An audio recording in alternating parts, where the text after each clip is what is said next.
What is going on, Philly sports fans? Welcome into the Philly Friday Frenzy here at the It's a Wrap Sports Network. I'm Big Al. As you can tell, I had this moniker up from a couple weeks ago. I had I scratched out the frenzy and I went with freak out because, guys, today I have a lot to get off my chest. And I've been hearing a lot, and usually I would say I like to be like I'm the more pragmatic one. I'm the more try to see it from both sides, cut it down the middle, optimistic, even called a homer. I know, wonder by who at times, but I'm not happy. I am not happy at all about the Jeff Stoutland situation at all. I think I have defended Nick Sirianni because the results have been there. I have defended the Eagles at times about, hey, give Kevin Patullo a chance. You never know. He might be what they need, or maybe he'll be what Jalen's used to, or whatever it is. And the Eagles organization, what they are thinking. I'm taking shots at them all tonight on the Jeff Stoutland situation because I think it was handled incorrectly. And I've been hearing a lot about you asked for this, you got it mentality from the fans, from podcasters, writers, media, whatever group you want to lump it into. But what I am just not understanding is I didn't ask for this. We asked for competent play calling. And I've even said it's not Nick Sirianni's strong suit. He's stronger in much other areas. At least I thought so. And where he lacks is in play calling. He's not an offensive play calling coach. He just isn't. Not all coaches are, and that's okay. And you can't. We've agreed that Kevin Patullo was a failure. That was his boy, given his chance. But it blew up on our face, and it's cost us a lot more than we know. Okay, and again, I know that only in Philly people know who the offensive line coach is, and Jeff Stoutland can be replacing. He can be. I'm not saying he can't be, and I'm not saying like the time maybe hasn't come to move on, but I don't believe it was. Everybody's like, oh, he had a down year. They had little depth and many injuries. Like, how do you blame any coach? I mean, any quarterback doesn't have a good year because his wide receivers keep dropping the ball, or there's their O-line's not blocking, or they were injured throughout the whole year. That's okay. Jeff Stoutland had a super successful tenure here as a Philadelphia Eagles O-line coach, and might add the run game coordinator from 2018 and on. So it's not like this was just given to him and taken away from him. So during the major successes of Swift and Barkley and the other guy and Kenny Gainwell and those guys, it was under the tenure of Jeff Stoutland. And if we want to take the reports of what happened and then try to read between the lines of the conversation to be had about Jeff's retirement, I'm going to bring that up because I want to go to my Twitter account because I want to read through some of these things. I'm going to read between the lines here. I honestly think that the Eagles did him dirty. I'm going to say did him dirty. The man didn't deserve it.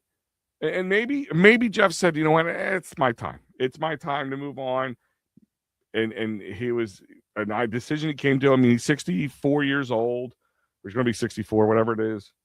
63, 64. But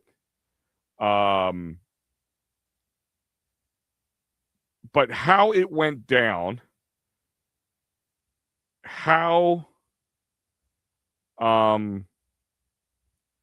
it sounded and looked, like I said, as I read between the lines of what I saw is a problem. It's not what I like to see. Here, let's look at this. So Jeff Stoutland, as we know, the news dropped, and we heard about the big news from Adam Schefter. Big news are coming. Big story. And we're all talking about, was it a new stadium? Was it the Vic Fangio thing that became more and more seemingly likely, but apparently Vic Fangio's staying? But maybe, and Vic Fangio's a little older, about 4 or 5 years older than him, or will be about this point now.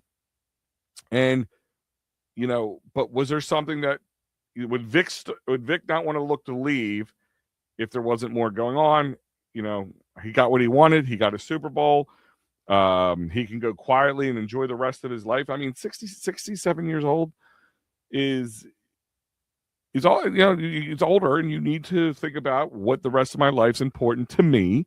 And I understand Jeff Stoutland doing, or Vic Fangio looking at it, even Jeff Stoutland. But with that being said, I don't agree. I look at what Jeff Stoutland posted on Twitter. Let's break this down. A very short Twitter post, but I want to break it down because there's certain things I hear and I don't hear that makes me wonder if he didn't leave on the best of terms. So we'll start with it. Philadelphia. I have decided my time coaching with the Philadelphia Eagles has come to an end. Not that it's time for me to retire, time for me to go spend time with my family, time to me to move on or whatever. Just my time in Philadelphia has come to an end. Not willingly, not happily, not anything. When I arrived here in 2013, I did not know what I was signing up for. I quickly learned that the city demands, but more importantly, what it gives back. So he's giving props to Philadelphia and the fans and all that. That's fine, typical in these type of posts. Past 13 years have been a privilege, the great privilege of my coaching career. I didn't just work here. I became one of you. So again, ingratiating himself to the fans, our community. So he's woven into the fabric of Philadelphia and Philadelphia sports, which I don't think anybody would disagree with. Stout out. That's it. So what I'm not hearing is, I want to thank the Philadelphia Eagles. I want to, it was a pleasure working with Nick Sirianni and his staff. It was whatever. To me, it sounds like a man said, I'm going to take the high road, but at the same time, I'm not going to be fake on my way out the door, because that's what I'm hearing. And now I know they're saying that he's supposed to stick around. We will see, because if he gets a job offer and he wants to take it, he'll go. Now, he's still under kind of contract with the Eagles, so it would have to be a bump up in the right direction.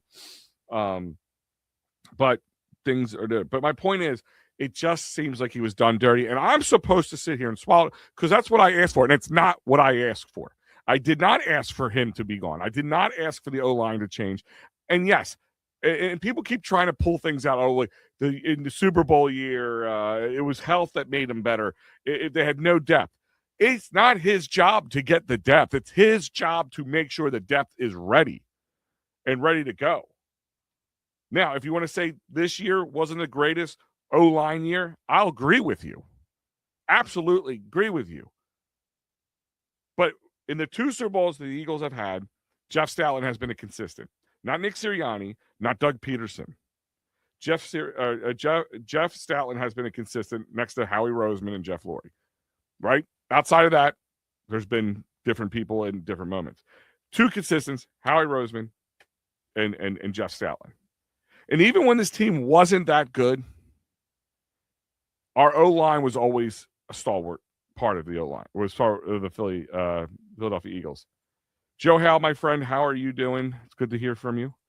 But with that being said, apparently I'm supposed to be okay with the way Jeff Stoutland was unceremoniously let go, or not even he let go. He walked away because he didn't feel wanted. He felt like, what's going on? You're making these crazy changes, which is fine. The changes are okay. I get the changes need to come. They definitely need to come. And I was okay with the changes. But we've changed from Chip Kelly. We've changed from Doug Peterson, and we've changed it to Nick Sirianni. We didn't, and things were different each time. And then even under Nick Sirianni, we had different offensive coordinators who made different play calls and all that kind of stuff. And it worked. Why all of a sudden with Sean Mannion, and this is not a great way to ingratiate yourself. If this is a Sean Mannion move, but I have a feeling it's a Nick Sirianni move. And like I said, I've defended Nick Sirianni at times. Because I'm saying this, whatever it is, it works. Whatever Nick Sirianni was doing, it was working. They're making the playoffs every year. You went to the Super Bowl twice in 5 years, and you won one in a matter of time. But I'm not one of those that think that you're winning despite something. Like this head coach is just there and he's just lucky to be part of it, or this quarterback is lucky to have this team around him and he's okay, or this offense is okay, but the defense, it all has to fall into place for it to work. Okay, so I can't say Nick Sirianni isn't doing anything right, but I have to start to wonder what's going on. So here's my problem. It's bad enough that fine, you win the Super Bowl. You feel like you don't have to interview any offensive coordinators. You felt like moving your buddy up was a good idea, and it was a good chance to take in. Fine. Whatever. We gave Kevin Patullo a chance. And you're bringing in the next up-and-coming young thing. He's 33 years old, and I'm excited to see what Sean Mannion can bring. And I'm okay with him bringing in his own guys. But he doesn't want to have to learn a whole new scheme to teach guys. But now we're hearing, and I'm not surprised. I'm the one who said it. I wouldn't be surprised if Lane Johnson retired this year just because the health and inability to do his job. That's something that could have happened under Jeff or not. And then now we're hearing Landon Dickerson. Is part of it this reason? I mean, I can't remember his name. Our left tackle just completely had a brain fart on him. He was crying. He was up, so he said I was emotional about the situation because the man was a mentor to people as well. But beside the fact, he was a consistent, constant, and if he is going because he wants to go, fine. He earned that right. There's nothing wrong with that. But nothing so far has showed me that that's it. And Joe, Hal, your question is, there's a good chance that I might open up the phone lines in the distance, because I want in a not too distant future at this point of the show, because I do want to get your guys, verbal takes on them. We're going to talk about other stuff. We'll talk about the Sixers a little bit. If you want to talk about the Phillies and Flyers, we're going to touch on that as well. And I really don't care about the Olympics. If you want to ask me a question, go right ahead. I'm just never been into the Olympics. I'll watch the ice hockey. Outside of that, really don't care. Olympics never did anything for me. And I guess I'm just so invested in Philly sports and everything. I'm just like, I don't need another investment. Like, I don't need to do it again. But there's this snippet that I read from Brandon Lee Gouton at the Bleeding Green Nation, who I follow him for years. I've interviewed with him. I might even try to get him on the show one of these nights to discuss things with the Eagles, maybe closer to drafting or free agency. He's a great guy, and he is got his finger on the pulse and seems to be right more often and can see the forest through the trees, or whatever else you want to say. But he put this snippet up that night. Things were less harmonious this past season. And I believe this was he put this up from a story from, what's his name? Is it McManus? Yeah, Tim McManus. This was a snippet from Tim McManus. Things were less harmonious this past season. Injuries to right tackle Lane Johnson and the front played a part in the ground game's regression. But there were other dynamics at play. With the offseason stagnant, head coach Nick Sirianni took on a more active role over the latter part of the season. He had a then offensive coordinator, Kevin Patullo, began incorporating different run designs in an effort to kickstart the operation. Stalin was not consulted about the changes to what he felt was an appropriate degree. A league source said, to the point where he no longer desired the title of run game coordinator because he felt he no longer fit the job description. Again, I have sat here and I have defended Nick Sirianni and said, whatever it seems to be, it works. But you and your jackass friend who couldn't do the job because you just won a Super Bowl, you thought you can jump on the coattails and just do the job automatically. He can't do it. I've said it 100 times. He can't play call. It was the Eagles' fault for allowing him to bring somebody in who had no play calling background and didn't have anything to back him up. They learned from that. That's why Sean Mannion has Grizzard now, because there's somebody at least who's called plays in the NFL. But he has not done it. So him and his buddy couldn't get it done. So they go over Statlin's head and make Statlin feel like, what the hell, man? Like, talk to me. We want to make some changes. Fine. You're the HC. I get it. But you don't talk to me. I've earned that. 13 years, 2 Super Bowls. I've earned that. And you do him dirty, and now he's gone. So don't tell me I should be okay with this, because I guarantee Sean Mannion did not would like to have a guy like Jeff Stalin here. Don't tell me what somebody that's constant. That is the biggest load of crap I've ever heard. Now, granted, I root for the Eagles. I root for the Eagles emblem on the midnight green, not just a guy in the jersey, not just a coach on the sideline. But as you know, I'm part and partial to the offensive line. I mean, I was an offensive lineman throughout my football career, short-lived, but whatever it was. Always had I coach offensive line currently. I'm always going to be part and partial to it. Okay. But this is a failure, like just a trickle down failure after failure after failure. And it starts with Nick Sirianni. Well, it maybe even starts higher with Howie and them for letting Nick do this. You know, are they like, Nick, what did you do? We got a guy who's been with us for 13 years, who's been through the ups and downs. I mean, 2020 sucked ass. He was there for that when they had a transition from Doug to Nick, or from Chip to Doug, and he was there. So don't tell me he hasn't dealt with BS. Now, granted, he's a lot older now. You know, 12, 10, 12, 5, 10, 12 years can make a world of the difference of the BS you want to put up with. But there is definitely something wrong here that they have to – fine, you want to clean house. You want to bring Mannion's people in. And I said this before. I think really that the Philadelphia Eagles are hedging their bets.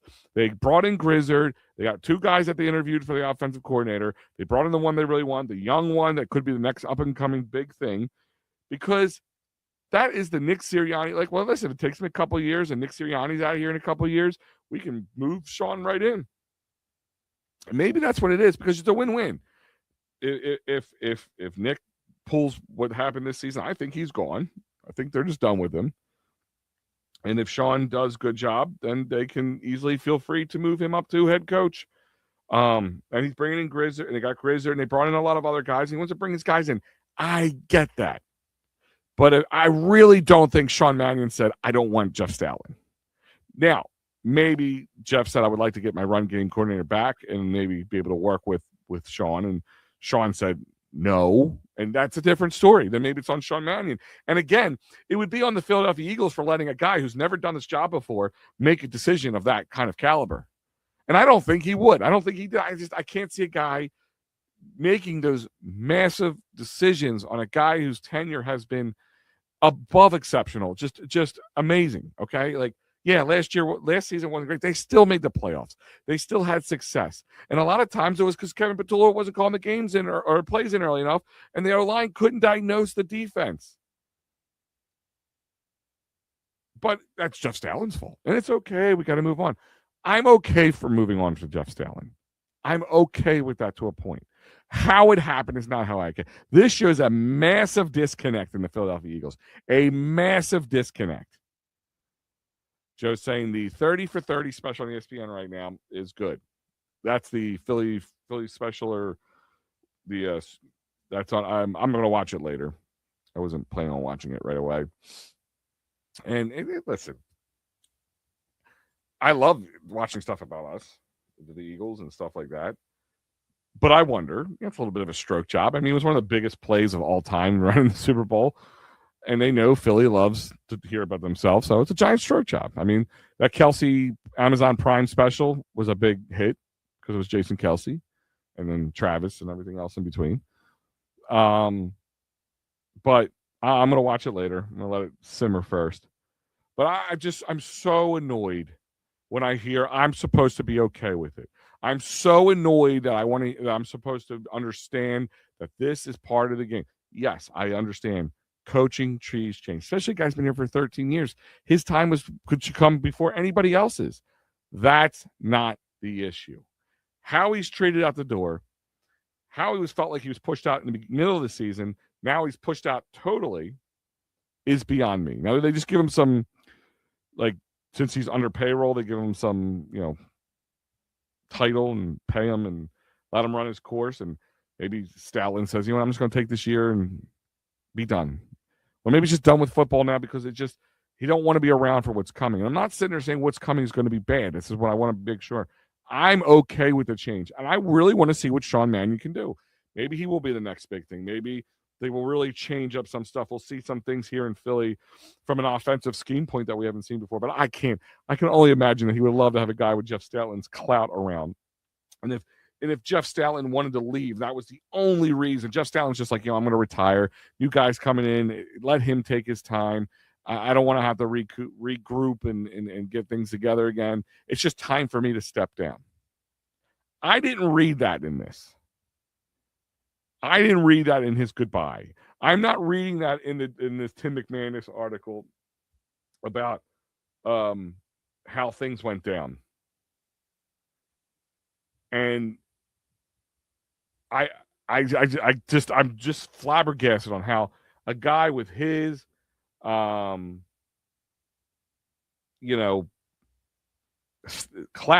the stout clout, could be treated and thought like this was the right move to make.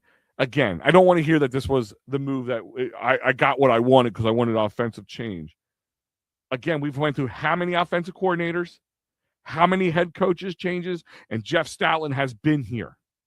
So don't tell me this is part of it. Don't tell me Sean Mannion came and said, I can't work with Jeff Stoutland.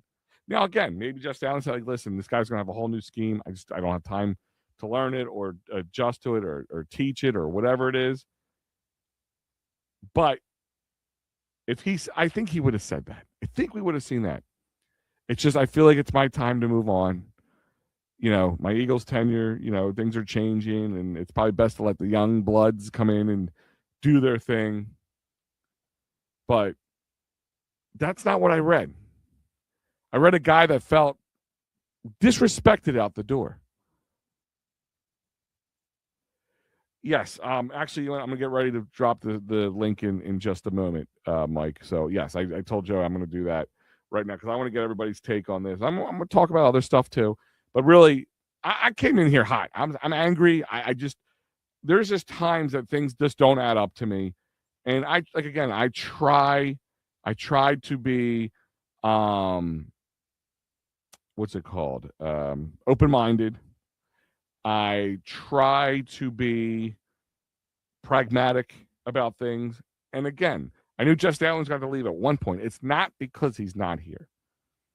It's because how things went down, and it just shows a major disconnect. And I'm going to be blaming Nick Sirianni a lot. And again, even the people who defend Nick Sirianni, I have to imagine, like if I defended him, but I could tell you right now, if they said, well, we're doing a coaching change, we're getting rid of Nick Sirianni this year, I wouldn't be like upset about it. I might be a little bit of a head scratcher and be like, guys had success for most of the way, had a down year this year, down year the year before, but every time they have a down year, they turn it around and they come back and they go to the Super Bowl. So how's that a terrible thing? But that's why he's, and also I just don't think the Eagles could fire him right now, even if they had the best opportunity of getting a head coach in here, because it would just look really bad on the organization to fire a coach the year after they won a Super Bowl and at least made the playoffs again and give them somewhat of a chance to do it back to back. So I get why they have to do it because it just looks really bad. Now, if they have a bad year this year and it looks like a major disconnect and it looks like it's just falling apart at the seams, you got to blame the head coach, you got to move on, and then they can get away with it. I think that's literally what happened with the Nick Sirianni situation. So for those, I'm going to open the phone lines. And what I mean by the phone lines, I will actually be adding a phone line so people can physically call in from a phone. But right now I'm going to be dropping a stream a link into the stream on Facebook, YouTube, and I guess I'll go on Twitter too. I think it does. If you click on the link, you come on the bottom. That's fine. I will take one at a time. Don't get upset if you don't come on first or whatever. I'll try to keep it limited as much as I can if there are a lot of people popping on. But if you don't want to use your camera, just turn the camera off and just do the audio. That is absolutely okay. But I take this very serious. So if I see it down, I drop you, just so you know. So I'm going to put the link up right now so I can get your guys' input. We can also talk about the 76ers trading away young Jared McCain, but picking up, or is it the right move? They not give a young guy enough time. Is it a bit of a head scratcher? Flyers continue to flounder. This Olympic break might be the best thing that happens for them right now. But right now, I'm saying this. I stand with Stout, okay? Because right now, all the data is pointing in that he was kind of hosed. And I'm trying to be open-minded, but everything I see shows, and you know what? I reacted right away. And the next morning I wake up, I'm like, did I overreact? And I scrolled through things, and I'm like, I'm not seeing any reason not to feel like I didn't overreact. I did not see any reason to feel like that I'm wrong in my feelings about the way things went down. So I take that in consideration. And it's been long enough that I think that me being still annoyed and irate about it is acceptable. And then on top of it, all these people out there telling me, well, this is what you asked for when you wanted to get rid of Kevin Patullo. We went through more OCs and head coaches in how many years in this 13 years that he's been here, yet he's been here.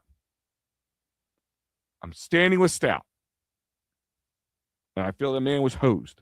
I'm telling you now, that's how I feel about it. We'll talk about, like I said, the Phillies too. I mean, we got some big moments coming up because catching up with spring training and all that stuff. We're going to talk about that.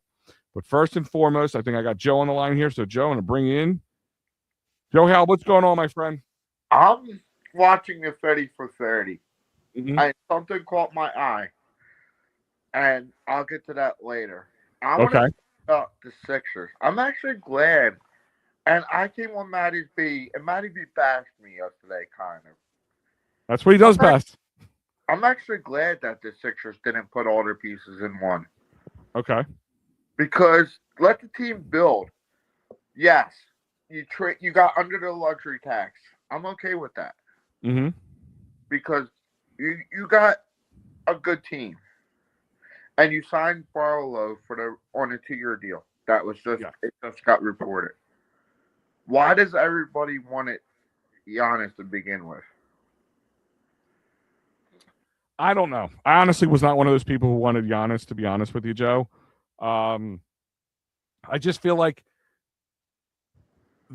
it's the old song and dance. They get guys in here, they don't let them marinate long enough, or they trade away a bunch of assets, and you go star hunting.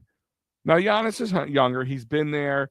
He would have been a little bit better than, in my eyes, a James Harden or something like that, or Jimmy Butler kind of person to bring in. But the Jared McCain thing is what made my head scratch a little bit more. Is he was young. He was one of the young rookies that I thought that to get him under the luxury tax, you could have done it with a few other people that could have been more expendable. Maybe you wouldn't have fetched a first-round 2026 pick, so now you got 2, which is they're building towards the future. So obviously that's what they're building for. And the team is not that bad right now the way constructed. I was okay with them staying pat for the most part, so this isn't a big problem. People were upset more about the Jared McCain thing than the Jeff Stoutland thing because all that news came down at the same time. And it really kind of scratched my head. I mean, we don't know what Jared McCain is. It's kind of like a baseball prospect. I mean, he looked pretty good at the beginning. Then he got injured last year. So then he missed a lot of last year. Then this year, same thing. Like he kind of went into a slump. But they are able to grab a 2026 first round pick, which is going to be like mid to top, first round. So you got 3 second-round picks, which means nothing to me unless you get like 12 of them and package them up to get back in the first round. That's what you're going to do. So the third round pick, the second round picks is back to back to back. Mm-hmm. Well, I guess that makes it a little bit more interesting. And they got 3 picks in the first round because they got their own. They got the Clippers pick, which is going right. I didn't even count their own. You're right. A top 5 pick, and the Houston is a pick swap. They got Houston's pick from their OKC deal. I'm okay with that. And I'm okay. I think they learned a little bit, like the NFL, the NBA learned a little bit from OKC last year. I think they learned that youth can be really important. It doesn't have to be 3 superstars and the rest of role players around them, and it doesn't mean they're always going to work out. Giannis would only have worked here if they traded Embiid. I don't see how putting Giannis and Embiid on the same team would be ever beneficial. And with the Sixers, and I was talking to an OKC fan, there's no room for McCain. Did you know that, right? Well, they're the ones who gave up a first-round pick for him in 3. Maybe they're going to move on. They're moving on from somebody else at the end of the season. Maybe they see him. He's more of a later decision than a right now decision. Yes. Maybe in the offseason they trade some guys away or some guys are out of their contract. Yeah. I can't sit here and tell you I know enough about OKC to be feeling like I comfortable with that decision. That's OKC's problem. You're right. It's if you're trying to go with this youth movement, they just didn't believe in Jared McCain enough that fetching a first round, giving you 3 first round picks and 3 second round picks, that makes the difference.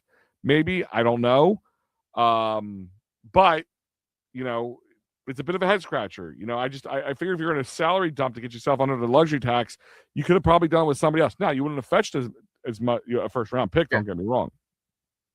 And then I wish the Flyers would learn from the Sixers to get younger. Well, yeah, I mean, everybody has made the comment that the Flyers have not fully tanked, and they are getting younger, but they should have moved on from some other guys on top of getting younger. What they've done so far has been okay, not a huge hit. Now the Michkov thing, I think Michkov's thing's mental. Just to be honest with you, I think it's he came from Russia. The whole new culture, a whole new thing. I think this is the mental aspect of the young part of the game that can be fixed. Anything last, Joe, before we move on? Because I got another caller on the line here. I'm going to move on to Kaepernick go. Kaepernick's awesome. All right, we'll let Pap go. Joe, it's always a pleasure, man. I'll talk to you soon. All right. Yep. All right. So that's right. So Joe's off. That means Mikey P's on. Mike Papernick, what's going on, my friend? Yo, what's going on, Al? Can you hear me? Yeah, I can hear you loud and clear. Okay, I just wanted to make sure because sometimes my internet sucks in my house. This Stoutland thing, man. I don't know. And the last man standing is Sirianni. That is horrible. Yeah, Mike. Me and you've gone back and forth. I've gone back and forth with Matty B about Nick Sirianni. And the only thing about the Nick Sirianni thing that I could defend, it's the only defensible thing I had about him was whatever he did outside of play calling, whatever he did seemed to work. It just worked. It's like, hey, can you explain to me the internal combustion of my car and all the science behind how it works? And maybe I'll understand it, maybe I won't. But all I care is I turn the key and there's gas and it moves. Like that's all I care about. So the Eagles are winning. I really didn't care. It's like one of those things. I always said he's like a knuckleball thrower. It's not pretty, but it was effective. But this thing, and as I read deeper into it, I might be coming on your guys' side on the aisle at this point. How I look at Nick Sirianni, I look at him as like a basketball coach. Mm-hmm. He just has to deal with personalities. I mean, because Fangio's looking at him going, Bozo, you stay over there. And, when Kellen Moore was here, I'm sure he was like, listen, you stay over there. Shane Steichen probably said the same thing after the second year. Look, the first year, second year, you stay away from me. See, he can only control guys like a Sean Desai because they're new, or a Brian Johnson, or a Kevin Patullo. And what do they all have in common? They all had the 2 offensive coordinators, them two, they were friends with this guy. Yep. And it don't work like that. And his job is just to keep all the personalities in check. And that's why they brought back Brandon Graham, because they had nobody to keep Jalen Carter in check. Listen, I get you, and you're probably not wrong. I mean, who was the coach who said it? Basketball play, like being a basketball coach is like monitoring 5 different Fortune 500 companies. You know what I mean? Because just big superstars with lots of names and money, and you gotta juggle that. But I mean, listen, there's more to even basketball coaching X's and O's that do become important to calling the right plays, as we saw at the end of this season, the last play of that San Fran game. I'm telling you, that's what caused a lot of the ultimate course correct in the organization. To the point is, I could feed truth serum to Howie, to Jeff, how they felt about the Stoutland situation. Like, did they get blindsided about Stoutland as much as we did? Like, when Stoutland said, "Listen, I'm retiring. I'm stepping down. I don't want the run game coordinator, and I don't want to be your O-line coach anymore." And they're just like, "Fine, we'll give you some weird label just so we can't lose you to somebody else's good O-line, the New York Giants or something." I think that's part of it, but then it was reported that Sirianni and Patullo were going behind Stoutland report. With the running game. But the funny part about that was the running game didn't get any better. So, I mean, just think, it did have its moments, and the offense was a little better when Kevin Patullo got the calls in a little earlier. Just a little better. I'm not saying it's completely better. I'm just saying. But it was only a problem. Yeah, but it was against weak teams. True. You're not wrong. At the end of the season. So just think about this. That's why Fangio probably wanted to retire. How can you? It's like I was telling Maddie last night. It'd be like you and Mike. And I know you guys joke around, but without the joking around, saying we're going to do this, this, and this, and not the way Maddie, how Maddie would like it done or whatever. We're just going to do it, whatever. You can't have a workplace like that. You cannot be. You can't be a supervisor and have other people sneaking behind your back. You can't be a boss and you know what I mean. You can't. It don't work. And this is going to be a bad season, I think, coming up, because how can you trust a head coach like that? Listen, I don't know how the season's going to go. And I said earlier when I opened the show up that, I vote for this team. It's Midnight Green, Philadelphia Eagles. The players and the coaches are part of it. And I'm not upset that Jeff Stoutland's gone, in the sense that Jeff wanted to step down and retire. I get it. Man earned his stripes, 64 years old, wants to go, enjoy life. And listen, Vic Fangio, I take that with a grain of salt. Now, listen, did Nick Sirianni just make him feel like this is an easy conversation to be had? Because, he's even older. He's 68 years old. And he's ready. He got his Super Bowl already. So he's ready to all right, I got what I needed. Am I ready to move on? Because I'm not going to go be a head coach anywhere. But does being a clown and the way they clown Jeff and the way they were acting, did it make him go, maybe it's time I want to walk away? And the Eagles were like, just please, one more year while we wait to transition. We just sat and got our offensive situation together. Now we got to deal with this. That's what I think happened with Vic Fangio. So part of it's on Vic. Part of it's on listen, did Nick in that situation make it easy for him to say, you know what, I'm ready to walk away? I think part of it's that, yes. Well, I think Vic was thinking about I think Vic was talking about during the season. I think Jeff Stoutland knew what was going on. They probably were talking that they're not the kind of guys that are going to bring stuff out into the public, and blow it up. Probably behind doors. They kept it. And Jeff, Vic's probably like, I'm done. I can't do this. I don't want to look at the way they're treating this guy after one bad year of an offensive line coach, and look how they're treating him. Nick Sirianni should have been on his knees just telling this guy how great he was. Without that offensive line last year, Saquon Barkley doesn't have the season he has. Yeah. No, absolutely. And listen, I said the one key thing, the one constant that the Philadelphia Eagles have had since his tenure here is that the O-line has been good. I mean, like, even when we weren't, the rest of the team wasn't good. The O-line was there.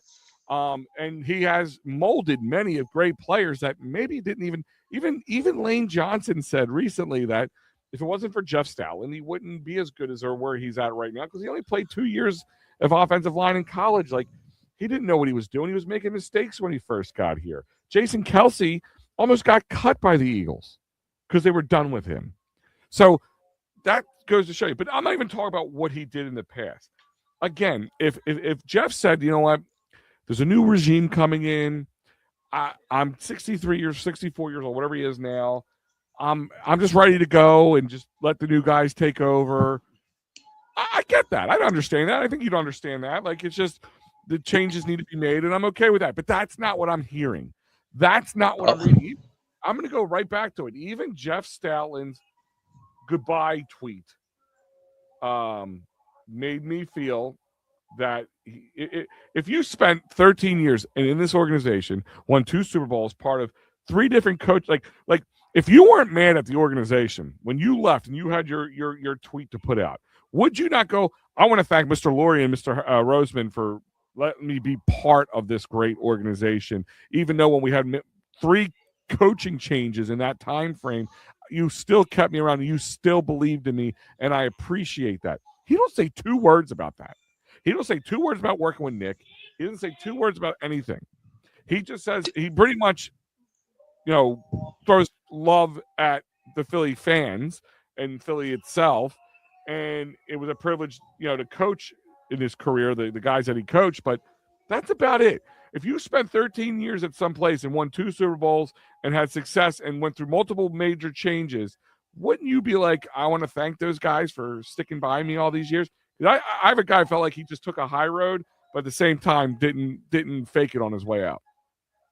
Yeah, this thing that I can compare this to with Brian Dawkins when they let Brian Dawkins go, and just you don't leave a guy like that go. Jeff resigning, it's bad. It's bad the way it ended. He didn't want to go. Listen, and then you hear this. What the Eagles signed Sean Mannion, one because he could be the next successor to Sirianni because they missed out on McVay and all this stuff. Well, let's just make it real simple then. Just fire the buffoon and Sirianni. Make Sean Mannion the head coach. What could go wrong? It ain't like Sirianni's calling any plays. This guy's gonna be calling the plays. So if he's the head coach, he's calling plays. What's the difference? You got a whole new regime in here now. That's all. Maybe Fangio decides to stay a little longer. This all boils back to Nick. I think Howie, and I said this to Maddie the other night, I think Howie's letting Nick make these decisions, and Nick's going to wind up firing himself by next year sometime. And I think the Eagles are ready for that. I said it already. I said it before the Stoutland news came down. I said the Sean Mannion thing makes sense from their point of view. Like, if you really look at the read between the lines for a moment, let's just break this down together for a second. Like, here's a guy that again had another year that was down. Now, granted, our down years are a little bit better than most, but still. But ultimately down, and then came back, went to a Super Bowl, then down again. But we're seeing a lot of more inner turmoil between. Now, is the A.J. Brown thing even part of that? We don't have to get that deep into it. But you hire Sean Mannion, who's 33 years old, so he's very young. I mean, he's 14 years younger than Kevin Petullo was. He's very young. You hired another guy that you also interviewed twice for your OC candidate as your passing game coordinator. So you have somebody in-house who has called plays in the NFL before. And so if, in my eyes, if I'm Nick Sirianni, or if I'm Jeff Lurie and I am Nick and Howie Roseman, I'm going, well, if we have to fire Nick in the next year or two, or he just quits or his contract runs out or whatever it is, this guy's going to be 35, 36 years old and ready to go. And you'll have everything built in, and he's the next big up and coming thing. And they're just getting him on the ground floor. So it's kind of like people think about Don Mattingly being hired for the Phillies. Like, if Bobby blows it, Don Mattingly's going to be stepping in. Yeah, but Don's got he's been manager before, and he was a decent manager. Look, I look at this Eagles team, and people will agree to disagree. Yeah, I think this is a veteran team. They needed a veteran guy. Look, why didn't Dable come here? You got Cliff Kingsbury, Mike Kafka, Mike McDowell, you know what I mean? All these guys. Cliff Kingsbury just went to the Rams. You're telling me Cliff Kingsbury? What? I would have trusted Cliff Kingsbury because he's done the offensive coordinator position. This is an unknown with this guy coming in here. This is the total. There's certain guys who can OC or DC but can't HC. I mean, Vic Fangio is one of those guys. He tried HC and he failed. But when he DCs well. And listen, the organizations make a difference. Personnel makes a difference. He was with the Dolphins, and that was definitely, people complained about him on the way out. Enjoyed Vic Fangio. He's a real a-hole or whatever the problem was. But he came here and had instant success. So that shows me that's the Miami Dolphins. I'll go back on what I said before about Daboll. Daboll went somewhere because he went somewhere safe. We wouldn't have a 1 year laser guided dot sitting on his head. So if he doesn't get the job done, bang, he's out. Like same thing with McDaniel. There's another guy I still don't understand the love fest behind McDaniel or Daboll, as to say at least. But even McDaniel, what has McDaniel done for anybody to think he was a prize to be won? Well, I everything. I would have liked to seen Cliff too. I would have been no problem with Cliff. I would not even mind Nagy to a point. But the McDaniel, he's a guy who was an HC for a while who had zero success with some of the best offensive pieces. Who a guy who was supposed to be better than Jalen Hurts and Tua, and he couldn't get the job done. Why did people they're so upset? Maybe they didn't want McDaniel. I didn't want McDaniel. Okay. I hear that. Now check this staff out. Robert Saleh, who I think is not a good head coach, but he's a head coach again. Mm-hmm. But real good defense. Their staff with Daboll, Gus Williams. Okay, Vic probably is over Gus, but Gus is a really, really good defensive coordinator. Not going to disagree. And you know when you get Daboll, what he did in Buffalo with Josh Allen, and all that. Look what he did. Like, here's my question. We all know Josh Allen is Josh Allen, right? He's really good. Yeah. Because Josh Allen was that good? Because once he got to New York, outside of 1 year with Danny Dimes, he was nothing. And then Danny Dimes goes to Indianapolis and is having great success. Well, I mean, you would too. Well, you would too. Think about it. If when he lost all that stuff after that 1 year. Daniel Jones did. I mean, they didn't. The offensive line just went downhill. It wasn't like it was Daboll's fault. I mean, after that, what was the weapons they had? Really, it was the Saquon show till they got what? Was that Malik Neighbors or whoever that blew his knee out on their wide receiver? So, and with Buffalo with Josh was good, and don't get me wrong, he is good, but he helped them along. He helped them grow.